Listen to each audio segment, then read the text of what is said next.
କଥାରେ ଅଛି, ଜୀବନରେ କେବେ କାହାକୁ ସାହାଯ୍ୟ କରିକି ଅହଙ୍କାର କରନ୍ତୁ ନାହିଁ ଯେ ଆପଣ ତାକୁ କିଛି ଦେଉଛନ୍ତି ବୋଲି। ହୋଇପାରେ ଆପଣ ଆପଣଙ୍କ ପୂର୍ବଜନ୍ମର ଋଣ ପରିଶୋଧ କରୁଥିବେ। ନମସ୍କାର ବନ୍ଧୁଗଣ, ଯେଉଁଥିରେ ଆପଣମାନେ ଦେଖୁଛନ୍ତି ଶ୍ରୀମଦ୍ ଭଗବତ ଗୀତାର ଅମୂଲ୍ୟ ଶିକ୍ଷା ସରଳ ଭାଷା ମାଧ୍ୟମରେ। ଆଉ ଆଜି ଆମେ ଜାଣିବା ଯେ ଶ୍ରୀମଦ୍ ଭଗବତ ଗୀତାର ଚତୁର୍ଥ ଅଧ୍ୟାୟରୁ ଆମକୁ କ'ଣ ଶିକ୍ଷା ମିଳିବ। ଏହି ଅଧ୍ୟାୟରେ ଆମେ ଆଲୋଚନା କରିବା ଯେ ଚତୁର୍ଥ ଅଧ୍ୟାୟରୁ ଅତି ସରଳ ଭାଷାରେ ମିଳୁଥିବା ଜ୍ଞାନକୁ। ତୃତୀୟ ଅଧ୍ୟାୟରେ ଆମେ ଦେଖିଥିଲେ ଯେ ଭଗବାନ ଶ୍ରୀକୃଷ୍ଣ ଅର୍ଜୁନକୁ କହୁଛନ୍ତି, ଯେଉଁ ମନୁଷ୍ୟ ମୋ ଦ୍ୱାରା କୁହାଯାଇଥିବା ମାର୍ଗରେ ଶ୍ରଦ୍ଧାଯୁକ୍ତ ହୋଇ ଚାଲିଥାଏ ସେ କର୍ମବନ୍ଧନରୁ ମୁକ୍ତ ହୋଇଯାଇଥାଏ ଆଉ ମୋକ୍ଷ ପ୍ରାପ୍ତି ହୋଇଥାଏ। ଏହା ସହିତ ଭଗବାନ ଶ୍ରୀକୃଷ୍ଣ ଜ୍ଞାନ ଯୋଗ ଆଉ ନିଷ୍କାମ କର୍ମଯୋଗର ବର୍ଣ୍ଣନା କରିବା ସହିତ ଅର୍ଜୁନକୁ ଏହା ବୁଝାଉଛନ୍ତି, ତୁମେ ଏହା ମଧ୍ୟରୁ କାହାକୁ ଗୋଟିଏ ବାଛ, କିନ୍ତୁ କୌଣସି ବି ପରିସ୍ଥିତିରେ ତୁମେ କେବେ ଅକର୍ମା ରହିପାରିବ ନାହିଁ। ଅର୍ଥାତ୍ ନିଜ ମନକୁ ନିୟନ୍ତ୍ରଣ କରି ତୁମକୁ ଯେମିତି ହେଲେ କର୍ମ କରିବାକୁ ପଡ଼ିବ। ଶ୍ରୀମଦ୍ ଭଗବତ ଗୀତାର ଚତୁର୍ଥ ଅଧ୍ୟାୟରେ ଆମେ ଜାଣିବା ଯେ ଭଗବାନ କେବେ ଆଉ କେଉଁ ରୂପରେ ଏହି ପୃଥିବୀକୁ ଆସିଥାନ୍ତି, ଭଗବାନଙ୍କୁ କିପରି ପ୍ରାପ୍ତ କରାଯାଏ, ଗୁରୁଙ୍କ ଠାରୁ ଜ୍ଞାନ କିପରି ପ୍ରାପ୍ତ କରାଯାଏ, ଆଉ ଜ୍ଞାନ ନେବା କାହିଁକି ଜରୁରୀ ଅଟେ। ତେବେ ଆସନ୍ତୁ ବିସ୍ତାର ସହିତ ଜାଣିବା ଶ୍ରୀମଦ୍ ଭଗବତ ଗୀତାର ଚତୁର୍ଥ ଅଧ୍ୟାୟରୁ ମିଳୁଥିବା ଶିକ୍ଷା ବିଷୟରେ। ଶ୍ରୀମଦ୍ ଭଗବତ ଗୀତା ଅଧ୍ୟାୟ 4 ଜ୍ଞାନ କର୍ମ ସନ୍ନ୍ୟାସ ଯୋଗ ବା ଦିବ୍ୟ ଜ୍ଞାନ ଯୋଗ। ଏହି ଅଧ୍ୟାୟର ପ୍ରଥମ ଶ୍ଲୋକରେ ଭଗବାନ ଶ୍ରୀକୃଷ୍ଣ କହୁଛନ୍ତି, ଇମଂ ବିବସ୍ୱତେ ଯୋଗମ୍ ପ୍ରୋକ୍ତବାନହଂ ବ୍ୟୟମ୍ ବିବସ୍ୱାନ ମନ ବିପ୍ରାହ ମନୁରୀକ୍ଷା କବେ ବ୍ରବୀତ। ଅର୍ଥାତ୍ ମୁଁ ଏହି ଯୋଗ ବା ଅକ୍ଷୟ ବିଜ୍ଞାନ ଯୋଗକୁ ପ୍ରଥମେ ସୂର୍ଯ୍ୟ ଦେବତା ବିବସ୍ୱାନଙ୍କୁ କହିଥିଲି। ବିବସ୍ୱାନ ଏହା ମାନବମାନଙ୍କର ପିତା ମନୁକୁ ଶିକ୍ଷା ଦେଇଥିଲେ ଏବଂ ମନୁ ଇକ୍ଷ୍ୱାକୁଙ୍କୁ ଶିକ୍ଷା ଦେଲେ। ଏହି ଶ୍ଲୋକ ମାଧ୍ୟମରେ ଭଗବାନ ଶ୍ରୀକୃଷ୍ଣ ଅର୍ଜୁନକୁ କହୁଥିବା ଜ୍ଞାନ ବିଷୟରେ ତାର ମହତ୍ଵର ପ୍ରତିପାଦ କରୁଛନ୍ତି। ଶ୍ରୀକୃଷ୍ଣ ଅର୍ଜୁନକୁ କହୁଛନ୍ତି ଯେ ସେ ଅର୍ଜୁନକୁ ଯୁଦ୍ଧ କରିବା ବିଷୟରେ ଯେ ମହତ୍ଵପୂର୍ଣ୍ଣ ଜ୍ଞାନ ଦେଉଛନ୍ତି ତାହା କୌଣସି ନୂତନ ଜ୍ଞାନ ନୁହେଁ। ଏହି ଜ୍ଞାନ ହେଉଛି ବହୁତ ପ୍ରାଚୀନ ଏବଂ ଶାଶ୍ୱତ ଜ୍ଞାନ ଅଟେ, ଯାହାର ଉପଦେଶ ସେ ସବୁଠାରୁ ପ୍ରଥମେ ବିବସ୍ୱାନ ବା ସୂର୍ଯ୍ୟ ଦେବତାଙ୍କୁ ଦେଇଥିଲେ। ସୂର୍ଯ୍ୟ ଦେବତା ଏହି ଜ୍ଞାନର ଉପଦେଶ ସୃଷ୍ଟିର ପ୍ରଥମ ମାନବ ମନୁଙ୍କୁ ଦେଇଥିଲେ ଏବଂ ପରେ ମନୁ ଏହି ଜ୍ଞାନକୁ ସୂର୍ଯ୍ୟବଂଶର ପ୍ରଥମ ରାଜା ଇକ୍ଷ୍ୱାକୁଙ୍କୁ ଦେଇଥିଲେ। ଏହାପରେ ଭଗବାନ ଶ୍ରୀକୃଷ୍ଣ ଅର୍ଜୁନକୁ କହୁଛନ୍ତି, ଏହି ଅଲୌକିକ ଜଗତର ପ୍ରକୃତି ଏମିତି ଅଟେ ଯେ କାଳର ପ୍ରଭାବରେ ଧୀରେ ଧୀରେ ଏହି ଜ୍ଞାନ ମଧ୍ୟ ବିଲୁପ୍ତ ହୋଇଗଲା। ସେହି ପ୍ରାଚୀନ ଗୂଢ଼ ରହସ୍ୟ ବାଲା ଯୋଗ ଜ୍ଞାନକୁ ଆଜି ମୁଁ ତୁମ ସମ୍ମୁଖରେ ବର୍ଣ୍ଣନା କରୁଛି, କାହିଁକିନା ତୁମେ ମୋର ମିତ୍ର ଆଉ ପ୍ରିୟ ଭକ୍ତ ଅଟ। ଏଥିପାଇଁ ତୁମେ ଏହି ଦିବ୍ୟ ଜ୍ଞାନକୁ ସହଜରେ ବୁଝିପାରିବ। ଅର୍ଜୁନ ଭଗବାନ ଶ୍ରୀକୃଷ୍ଣଙ୍କୁ ନିଜ ମିତ୍ର ଭାବେ ଗ୍ରହଣ କରି ତାଙ୍କର ଆରାଧନା କଲେ। ସେଥିପାଇଁ ଶ୍ରୀକୃଷ୍ଣ ତାକୁ ନିଜର ପରମ ମିତ୍ର ଆଉ ଭକ୍ତ ବୋଲି ସ୍ୱୀକାର କରିଛନ୍ତି। ହୃଦୟରେ ଶ୍ରଦ୍ଧା ଆଉ ଭକ୍ତି ବିନା କେହି ମଧ୍ୟ ଭଗବତ ଗୀତାର ଦିବ୍ୟ ଜ୍ଞାନକୁ ସହଜରେ ଗ୍ରହଣ କରିପାରିବ ନାହିଁ। ଅର୍ଥାତ୍ ଏହାକୁ ବୁଝିବା ପାଇଁ ବାସ୍ତବିକ ଶ୍ରଦ୍ଧା ଆଉ ଭକ୍ତିର ଆବଶ୍ୟକତା ଦରକାର। ଭଗବାନ ଶ୍ରୀକୃଷ୍ଣଙ୍କର ଏହି କଥାକୁ ଶୁଣି ଅର୍ଜୁନଙ୍କ ମନରେ ଆଶଙ୍କା ଉତ୍ପନ୍ନ ହେଲା। ତେଣୁ ସେ ଶ୍ରୀକୃଷ୍ଣଙ୍କୁ ପଚାରିଲେ, ଅପରମ୍ ଭବତୋ ଜନ୍ମ ପରମ୍ ଜନ୍ମ ବିବସ୍ୱତଃ କଥମେତ ଦ୍ୱିଜାନୀୟାମ୍ ତ୍ୱମାଦୌ ପ୍ରୋକ୍ତବାନିତି। ଅର୍ଥାତ୍ ଆପଣଙ୍କ ଜନ୍ମ ତ ବିବସ୍ୱାନଙ୍କ ଜନ୍ମର ବହୁତ ପରେ ହୋଇଛି, ତେବେ ଏ କଥା ମୁଁ କେମିତି ମାନିନେବି ଯେ ପ୍ରାରମ୍ଭରେ ଆପଣ ତାଙ୍କୁ ଏହି ଜ୍ଞାନର ଉପଦେଶ ଦେଇଥିଲେ ବୋଲି। ହେ କୃଷ୍ଣ, ଆପଣ ତେବେ ବର୍ତ୍ତମାନ କାଳରେ ଅଛନ୍ତି, ତେବେ ଆପଣ ବହୁତ ପୂର୍ବରୁ ଘଟିଥିବା ଘଟଣା ବିଷୟରେ ଏମିତି କେମିତି କହିପାରୁଛନ୍ତି। ଅର୍ଜୁନ ଭଗବାନ ଶ୍ରୀକୃଷ୍ଣଙ୍କର ଏହି କଥାରେ ଘଟଣାର ସ୍ପଷ୍ଟ ଅସଙ୍ଗତିରେ ବିଚଳିତ ହୋଇଗଲେ। ସୂର୍ଯ୍ୟ ଦେବତାଙ୍କର ଅସ୍ତିତ୍ୱ ସୃଷ୍ଟିର ପ୍ରାରମ୍ଭରୁ ହିଁ ଅଛି, ଯେବେକି ଶ୍ରୀକୃଷ୍ଣ ବର୍ତ୍ତମାନ କାଳରେ ଏହି ସଂସାରରେ ଜନ୍ମ ହୋଇଛନ୍ତି। ଯଦି ଶ୍ରୀକୃଷ୍ଣ ଦେବକୀ ଆଉ ବାସୁଦେବଙ୍କର ପୁତ୍ର ଅଟନ୍ତି, ତେବେ ସେ କହୁଥିବା କଥା ଯେ ସେ ଜ୍ଞାନକୁ ବିବସ୍ୱାନ ବା ସୂର୍ଯ୍ୟ ଦେବତାଙ୍କୁ ଦେଇଥିଲେ, ଏହି କଥା ଅର୍ଜୁନଙ୍କୁ କେମିତି ଅଡ଼ୁଆ ଅଡ଼ୁଆ ଲାଗିଲା। ସେଥିପାଇଁ ଅର୍ଜୁନ ସେହି କଥାର ସତ୍ୟତାକୁ ଜାଣିବାକୁ ଚାହୁଁଛନ୍ତି। ଅର୍ଜୁନଙ୍କ ମନରେ ଏତେ ସବୁ ଦ୍ୱନ୍ଦ୍ୱ ଦେଖି ଭଗବାନ ଶ୍ରୀକୃଷ୍ଣ ଅର୍ଜୁନକୁ କହୁଛନ୍ତି, ହେ ଅର୍ଜୁନ, ତୁମର ଆଉ ମୋର ଏହା ପୂର୍ବରୁ ଅନେକ ଜନ୍ମ ହୋଇସାରିଛି, କିନ୍ତୁ ତୁମେ ସେ ସବୁକୁ ଭୁଲି ସାରିଛ, ଆଉ ମୋର ସେ ସବୁ ଅତି ଭଲ ଭାବରେ ମନେ ଅଛି। ଶ୍ରୀକୃଷ୍ଣ ଆହୁରି ମଧ୍ୟ ସ୍ପଷ୍ଟ କରୁଛନ୍ତି ଯେ ସେ ଏହି ସମୟରେ ଅର୍ଜୁନଙ୍କ ସହିତ ଜଣେ ମାନବ ରୂପରେ ଠିଆ ହୋଇଛନ୍ତି ସତ, ପରନ୍ତୁ ଏହି କାରଣ ଯୋଗୁଁ ତାଙ୍କୁ କେବେ ଜଣେ ମାନବ ସହିତ ତୁଳନା କରିବା ଉଚିତ ନୁହେଁ।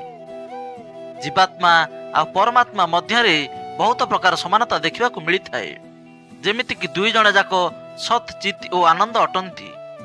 ତଥାପି ଦୁଇ ଜଣଙ୍କ ମଧ୍ୟରେ ଅନେକ ଭେଦ ମଧ୍ୟ ରହିଛି। ଭଗବାନ ସର୍ବବ୍ୟାପକ ଅଟନ୍ତି, କିନ୍ତୁ ଆତ୍ମା କେବଳ ନିଜର ଶରୀରରେ ହିଁ ବ୍ୟାପ୍ତ ହୋଇଥାଏ। ଭଗବାନ ସର୍ବଶକ୍ତିମାନ ଅଟନ୍ତି, କିନ୍ତୁ ଆତ୍ମା ଭଗବାନଙ୍କ କୃପା ବିନା ସ୍ୱୟଂକୁ ମାୟାଠାରୁ ମୁକ୍ତ କରିବାରେ ମଧ୍ୟ ଶକ୍ତି ନଥାଏ। ଭଗବାନ ସୃଷ୍ଟିର ନିୟମର ନିର୍ମାତା ଅଟନ୍ତି, କିନ୍ତୁ ଆତ୍ମା ଏହି ସୃଷ୍ଟିର ନିୟମର ଅଧୀନ ଅଟେ। ଭଗବାନ ସମ୍ପୂର୍ଣ୍ଣ ସୃଷ୍ଟିର ନିୟନ୍ତା ଅଟନ୍ତି, ପରନ୍ତୁ ଆତ୍ମା ତାଙ୍କ ନିୟନ୍ତ୍ରଣରେ ରହିଥାଏ।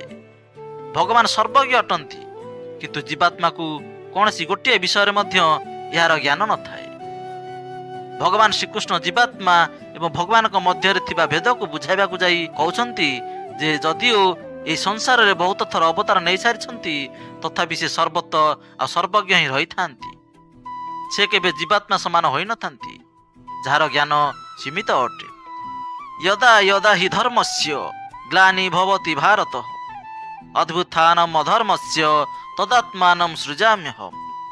ଅର୍ଥାତ୍ ଯେବେ ଯେବେ ଏହି ଧରିତ୍ରୀରେ ଧର୍ମର ପତନ ହେବ ଆଉ ଅଧର୍ମର ବୃଦ୍ଧି ହୋଇଥାଏ, ଏହି ସମୟରେ ମୁଁ ଧରିତ୍ରୀରେ ବିଭିନ୍ନ ରୂପରେ ଅବତାର ନେଇଥାଏ। ମୋଟ ଉପରେ କହିବାକୁ ଗଲେ ଧର୍ମ ଏକ ନିୟତ କର୍ମ ଅଟେ, ଯାହା ଆମର ଆଧ୍ୟାତ୍ମିକ ଉତ୍ଥାନ ଏବଂ ଆମର ଉନ୍ନତିରେ ସହାୟକ ହୋଇଥାଏ। ଆଉ ଧର୍ମର ବିପରୀତ ଆଚରଣକୁ ହିଁ ଅଧର୍ମ କୁହାଯାଏ। ଯେତେବେଳେ ଧରିତ୍ରୀରେ ଅଧର୍ମର ପ୍ରଭାବ ଅତ୍ୟଧିକ ହୋଇଯାଇଥାଏ, ସେତେବେଳେ ସଂସାରର ସୃଷ୍ଟିକର୍ତ୍ତା ସ୍ୱୟଂ ପ୍ରକଟ ହୋଇ ଅଧର୍ମର ବିନାଶ କରି ଧର୍ମର ପୁନଃସ୍ଥାପନା କରିଥାନ୍ତି। ଭଗବାନଙ୍କର ଏହି ପ୍ରକାର ପ୍ରକଟ ହେବାକୁ ଅବତାର କୁହାଯାଇଥାଏ। ଭଗବାନ ଶ୍ରୀକୃଷ୍ଣ ନିଜ ଅବତାରରେ ପ୍ରକଟ ହେବାର 3 ଗୋଟି କାରଣ କହୁଛନ୍ତି। ପ୍ରଥମ, ଦୁଷ୍ଟ ଆଉ ଅଧର୍ମର ବିନାଶ ପାଇଁ। ଦ୍ୱିତୀୟରେ, ଭକ୍ତଙ୍କର ଉଦ୍ଧାର ପାଇଁ। ଆଉ ତୃତୀୟରେ, ଧର୍ମର ପୁନଃସ୍ଥାପନା କରିବା ପାଇଁ। ଶ୍ରୀକୃଷ୍ଣ କହୁଛନ୍ତି, ଯେଉଁ ପ୍ରକାରେ କୌଣସି ଶିଷ୍ୟ ମୋତେ ବହୁତ ପ୍ରେମ କରିଥାଏ, ଠିକ୍ ସେହିପରି ମୁଁ ମଧ୍ୟ ମୋର ଶିଷ୍ୟଙ୍କୁ ବହୁତ ପ୍ରେମ କରିଥାଏ। ଯେଉଁ ଭାବନା ନେଇ ଲୋକମାନେ ମୋତେ ଗ୍ରହଣ କରିଥାନ୍ତି, ଠିକ୍ ସେହି ଭାବନା ଅନୁସାରେ ମୁଁ ତାଙ୍କୁ ସେହି ଫଳ ପ୍ରଦାନ କରିଥାଏ। ମନୁଷ୍ୟର ଗୁଣ ଆଉ କର୍ମ ଅନୁସାରେ ମୋ ଦ୍ୱାରା 4 ଗୋଟି ବର୍ଣ୍ଣର ରଚନା କରାଯାଇଛି। ଯଦିଓ ମୁଁ ଏହି ବ୍ୟବସ୍ଥାର ରଚୟିତା ଅଟେ, ତଥାପି ତୁମେ ମୋତେ ଅକର୍ତ୍ତା ଓ ଅବିନାଶୀ ହିଁ ଭାବି ରଖ। ମୁଁ ଏହି ସଂସାରକୁ ଗଢ଼ିଥିଲେ ମଧ୍ୟ ମୁଁ କେବେ ଏହା ଭାବି ନାହିଁ ଯେ ମୁଁ ଏହି ସଂସାରକୁ ଗଢ଼ିଛି ବୋଲି। ସେଥିପାଇଁ ମନୁଷ୍ୟକୁ ମଧ୍ୟ କେବେ ହେଲେ ଏହା ଭାବିବା ଉଚିତ ନୁହେଁ ଯେ ସବୁ କର୍ମ ମୁଁ ହିଁ କରୁଛି ବୋଲି। ଯେଉଁ ମନୁଷ୍ୟ କୌଣସି କର୍ମର ଫଳ ଏବଂ ସୁଖ ଦୁଃଖକୁ ମନେ ନ ରଖି କର୍ମ କରି ଚାଲିଥାଏ, ସେ ହିଁ ସଂସାରର ସବୁଠାରୁ ଉଚିତ ମନୁଷ୍ୟ ହୋଇଥାଏ। ଯାହାକୁ ନିଜ ଶରୀର ପ୍ରତି କୌଣସି ଗର୍ବ ନଥାଏ, ଆଉ ଯେ ନିଜ ମନ ଆଉ ଇନ୍ଦ୍ରିୟ ଗୁଡ଼ିକୁ ବଶରେ ରଖିଥାଏ, ସେହି ମନୁଷ୍ୟ ସବୁଠାରୁ ଊର୍ଦ୍ଧ୍ୱରେ ରହିଥାଏ। ହେ ଅର୍ଜୁନ, ଯେଉଁ ମନୁଷ୍ୟ ଏହି ଧରିତ୍ରୀରେ ଖୁସିରେ ରହିପାରେ ନାହିଁ, ସେ ପରଲୋକରେ ମଧ୍ୟ କେବେ ହେଲେ ଖୁସିରେ ରହିପାରିବ ନାହିଁ।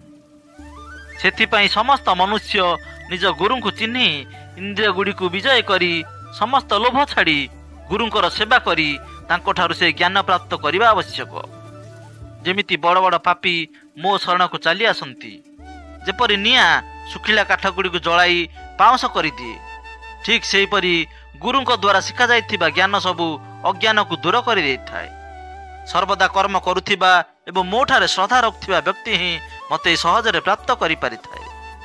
ସେଥିପାଇଁ ଯେ କେହି କର୍ମଯୋଗରେ କରୁଥିବା ସମସ୍ତ କର୍ମକୁ ନିଜକୁ କର୍ତ୍ତା ନ ମାନି ପରମାତ୍ମାକୁ ଅର୍ପଣ କରିଦିଅନ୍ତି, ଏପରି ମନୁଷ୍ୟକୁ ତାର କର୍ମ ତାକୁ କେବେ ହେଲେ ବାନ୍ଧି ପାରିବ ନାହିଁ।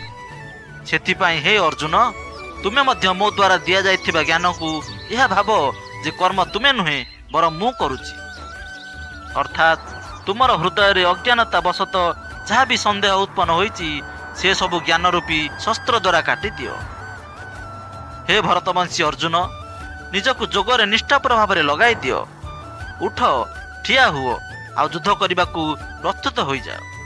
ବନ୍ଧୁଗଣ, ଏହି 4ର୍ଥ ଅଧ୍ୟାୟରେ ଏହା ସଫା ସଫା କୁହାଯାଇଛି ଯେ ଯେତେବେଳେ ବି ଧରିତ୍ରୀରେ ମାନବତାର ନାଶ ହୋଇଥାଏ ଆଉ ଲୋକମାନଙ୍କ ମଧ୍ୟରେ ନକାରାତ୍ମକ ଉର୍ଜା ବଢ଼ିବାରେ ଲାଗିଥାଏ, ସେତେବେଳେ ଭଗବାନ କୌଣସି ନା କୌଣସି ରୂପରେ ଆସି ଧର୍ମକୁ ପୁଣି ଥରେ ସ୍ଥାପିତ କରିଥାନ୍ତି। ଆଉ ଏଥିରେ ଏହା ମଧ୍ୟ କୁହାଯାଇଛି ଯେ ଯଦି ଆପଣଙ୍କୁ କାହାଠାରୁ କିଛି ଶିଖିବାର ଅଛି ତେବେ ସର୍ବପ୍ରଥମେ ଆପଣଙ୍କ ମନରେ ତାଙ୍କ ପ୍ରତି ଆଦର ଆଉ ସମ୍ମାନ ରହିବା ଦରକାର। ଏଥିରେ କୌଣସି ଲୋଭ କିମ୍ବା କୃପଣତା କରିବା ଉଚିତ ନୁହେଁ। ଆଉ ମନରେ କୌଣସି ଖରାପ ଭାବନା ମଧ୍ୟ ରଖିବା ଉଚିତ ନୁହେଁ। ସମ୍ପୂର୍ଣ୍ଣ ଜ୍ଞାନ ପ୍ରାପ୍ତ କରିବା ଏବଂ ଶିଖିବା ଆମ ପାଇଁ କାହିଁକି ଜରୁରୀ ଅଟେ? କାହିଁକି ନା ଆମେ ଯେକୌଣସି କ୍ଷେତ୍ରରେ ସମ୍ବନ୍ଧ ରଖିଲେ ମଧ୍ୟ ଏହା ଏକ ସ୍ୱାଭାବିକ କଥା ଅଟେ ଯେ ଆମକୁ ସେହି କ୍ଷେତ୍ରରେ ଗୁରୁଙ୍କ ଠାରୁ ଜ୍ଞାନ ତ ନେବାକୁ ହିଁ ପଡ଼ିବ। ଆଉ ଜ୍ଞାନ ହିଁ ଏକ ଏମିତି ଉପାୟ ଅଟେ ଯାହା ଆମ ଜୀବନରେ ଆମର ଲକ୍ଷ୍ୟ ପର୍ଯ୍ୟନ୍ତ ଏବଂ ଏ ଜୀବନ ପରେ ପରମାତ୍ମାଙ୍କ ସହିତ ମିଶାଇ ପାରିବ। ଦର୍ଶକ ବନ୍ଧୁ, ଆଶା କରୁଛୁ ଶ୍ରୀମଦ ଭଗବତ ଗୀତାର 4th ଅଧ୍ୟାୟର ଏହି ସରଳ ବ୍ୟାଖ୍ୟା ଆପଣଙ୍କୁ ନିଶ୍ଚୟ ପସନ୍ଦ ଆସିଥିବ। ଆଉ ଏଥିରୁ ଆପଣଙ୍କୁ ବହୁତ କିଛି ଶିଖିବାକୁ ମଧ୍ୟ ମିଳିଥିବ। ଭିଡ଼ିଓ ଭଲ ଲାଗିଥିଲେ ଲାଇକ୍ କରିବା ସହିତ ଆପଣଙ୍କର ମତାମତ କମେଣ୍ଟ ମାଧ୍ୟମରେ ମଧ୍ୟ ନିଶ୍ଚୟ ଜଣାଇବେ।